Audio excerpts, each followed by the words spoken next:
बहुत सारे लोगों को ये भ्रम अपने मन में बिठा रखे हैं कि अगर वो नहीं रहेंगे तो उनके प्रियजन, उनके चाहने वाले, उनके रिश्ते नाते के लोग का क्या होगा, उनका काम कैसे होगा। वो बहुत चिंतित रहेंगे, बहुत परेशान रहेंगे। लेकिन जीवन में ठीक उल्टा है। अगर आप 5 दिन, 1 सप्ताह भी गायब हो जाते हैं तो बस 5 दिन में ही लोग आपको भूल जाते हैं और फिर उसको आवश्यकता नहीं होता कि आप कहाँ हैं, किस हाल में हैं, कोई फर्क नहीं पड़ता। कभी आपको जब उसको काम था, आप उसके काम के लायक थे तो आपको ढूंढते थे, आपको खोजते थे। आज चूंकि आप नहीं हैं, काम उसका नहीं है, तो आपको कोई ढूंढने के लिए बैठा नहीं है। इस मिथ्य में, इस भ्रम में इंसान को बिल्कुल नहीं जीना चाहिए। आप अपने ऊपर काम करें, अपने आप को ग्रो करें, यही इम्पोर्टेंट है।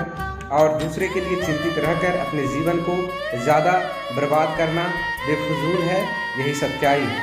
मेरी बात से सहमत हैं? मेरे वीडियो को ज़्यादा से ज़्यादा शेयर करें, मेरे चैनल को सब्सक्राइब करें। जय हिंद।